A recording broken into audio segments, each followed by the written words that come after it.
In this video, I want to talk to you about why you may be losing fish. And more specifically, I want to talk to you about why you might be losing fish right now, kind of during this April-May timeframe, and also what you can do to stop losing these fish. Now, before we get into the video, this one is brought to you by my apparel company, Fin Fishing. More specifically, the bass hat. This was one of the original products that I sold, and it's something that I'm still really proud of. For those of you guys that don't know, this is actually a wooden piece right here. It's not leather. I met a guy over the weekend who was like, I always thought that was leather, and this is actually a piece of wood. It comes off of an old bourbon barrel, and I have a bunch of new colors in. This one is really popular right now, which makes sense because 4th of July is coming up. I have a number of different colors, not only these, but just a ton on the website. So if you guys want to look good for the summertime, you can pick up some bass hats, very unique wooden bass badge on there. All right, let's talk about kind of the reasons why you may be losing fish. And this actually kind of came up because I was losing fish. So I want to make this very clear that a lot of the things that I share on this on this channel are things that I am experiencing, and I know there are things that you may be experiencing too. Now, recently I did a couple of videos, one over on BassFishingHQ, where I fished up on a lake in Michigan, and in that video I was throwing a swim bait, and I lost I think I had 6 or 7 bites on that swim bait. I hooked up with almost every fish, but I lost like 3 or 4 fish on it. So that's not a good hookup rate. And I also know that kind of my tackle was good. Like, this is a tackle that I typically use on this particular type of swim bait. I had a stinger hook. There was no real reason as to why I was losing the fish. And then I went fishing just the other day for fun, and the exact same thing was happening to me, but it was on a swim jig this time. I had a lot of fish come up, hit that swim bait, I'd swing, I'd either have them for a split second or miss them altogether. Now, in this video, I want to talk about, like I said, the biggest reason why I lost those fish and why you also may be losing these fish right now. And that is mostly because a lot of these fish are spawning. There's a lot of fish that are still on beds. We just saw a tournament that took place in, where was it? Lake Murray, which is in South Carolina. They still had a lot of fish spawning down there. We have a lot of fish kind of up where I live that are on beds.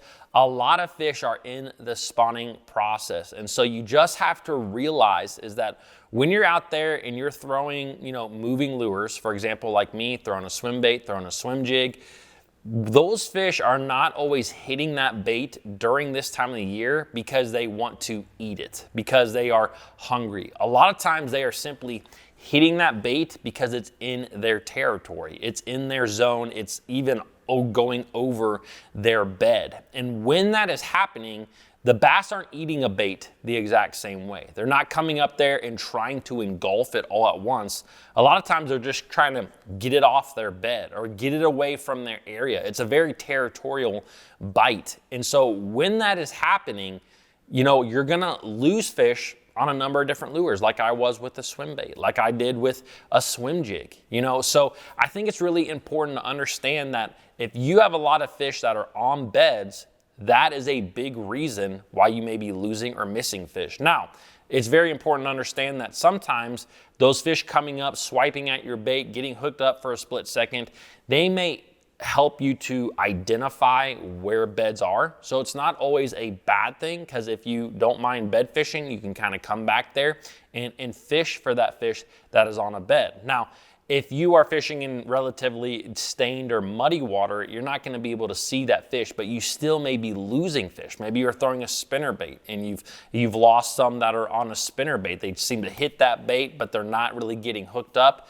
Again, these fish may be on beds. So one of the biggest things that I highly suggest that you do is simply slow down. Slow down. Instead of throwing those fast-moving baits, throw a Texas rig. Maybe you could throw a jig, but a Texas rig or a Nico rig or a wacky rig are going to be some really good choices for you during this time of the year. If you're out there, you're like me, you like to cover a lot of water, but you're missing fish, slow down. Just slow down, pick those areas apart, keep that bait in that area for a long, long time. That's gonna give that bass a better opportunity to pick that bait up and hold on to it where you can get a good hook in that fish. So it's very, very important to understand that you may be losing fish for that reason right now, just like I know I was. Now, on the flip side of things, this may not be, you know, April, May. The fish may not be spawning.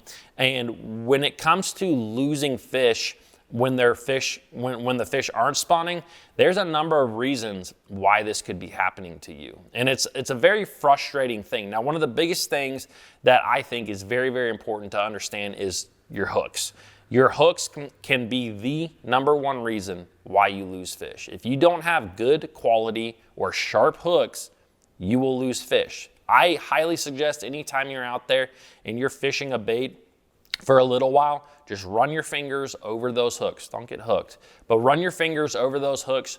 Just see how sharp they are. I know that I at times have fished baits, and I've even fished Texas rigs with single hooks before, where the tip of them will actually be rolled over, and I don't know it for a little while. And I might even catch some fish, but then you start to lose fish because you're just simply not penetrating because of that hook is not dull. The exact same thing happens on our treble hooks. I think treble hook baits are even more important to have a higher quality hook, because those things a lot of times are going to sit in your box for a little while. You pull them out. You know, crankbaits, for example, you're digging those things into the bottom a lot of times. Hooks will dull out a lot faster than you think. And even higher quality hooks. I mean, if you're out there and you're fishing a ledge with a DT6 or a 10XD or whatever it may be, and you're absolutely ripping that thing across the bottom, you're gonna dull those hooks over time. Like, even over the course of a day, you can dull hooks pretty well. So always check your hooks. Now, another big thing, even though I'm not really big in the color game, like I think a lot of times color isn't not a huge deal out there, I do think that sometimes you can fish baits that bass can see too well. That's the way that I'm gonna put it, is that if a bass can see your bait too well, there are times where they're just not gonna hit that bait, or they're gonna shy away from it last minute because they know that it's not real. For example, let me bring up these two baits I have sitting right here. Last year I was fishing a lake and I was fishing these two baits. Okay, these are Spro KGB Chad Shads, little glide baits. As you can tell, one of them is an opaque bone type color, and one of them is a lot more translucent, a lot more natural color. Now, the lake that I was fishing was relatively clear, but we had kind of a cloudy day. So my first thought was, I'm gonna pick up the bone, because I thought that they would hit the bone with it being a cloudy day. And I had some bites. I had a lot of followers on this bait, but I had very few hookups with the bait. And the ones that I did hook up, I think I hooked up with like 2 that morning. Both of them came off like instantly. Like, they hit it, I'd have them for a split second, they came off. Now, what I ended up doing is I simply switched to a more natural, translucent color like this one right here. And it was automatically a huge difference. Every fish that actually went to bite this thing got it, and I got them in the boat. I think I ended up catching 5 or 6 that particular day, the rest of the day. Now, the interesting thing about that whole situation was that I never had a fish the rest of the day follow this bait like I had them with this one. I had a lot of followers with this bait. I never had followers with this bait, but the ones that got it, or the ones that like were going to follow it, hit the bait, but I didn't have near as many. So, and it may have been a time of the day type thing. I'm not exactly sure. I just anticipated having more followers. I never did, but I caught a lot more fish, and that was a color thing. So if you think a bass can see your bait too well, and this applies for any bait, not just swim baits, if a bass can see that bait too well, sometimes the best thing to do is kind of have something that blends in a little bit better to the bottom that you're fishing, to the structure that you're fishing, the cover that you're fishing. That will help you to have those fish actually engulf that whole thing. So the last thing that I'm gonna say is that the other big reason you may be losing fish is not having the right tackle. with the lures that you're fishing. This is a huge, big reason why all this could be happening. You know, if you're throwing a crankbait or any kind of treble hooked bait on a rod that is stiff, the odds of you losing fish go up greatly.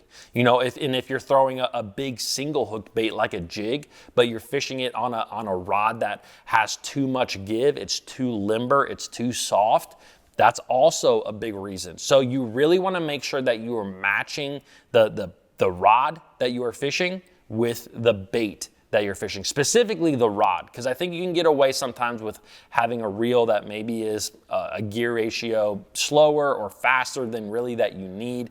Even with the line is a big reason though. Line, you know, if you're using braid, I think that you can really change up the type of rods that you fish, because braid has zero stretch, mono and fluorocarbon. Fluorocarbon has a little bit less stretch, but it's not as much as you may think. Now, I actually did kind of a video on this channel where I talked about, you know, specifically what you should do with using braid. You know, for me, I've started to use a lot more braid to fluorocarbon leaders when I can, when it makes sense, but I have to change up my tackle. I had to change up my rod in order to do so. And I did a video about that. I'm gonna leave linked right up here.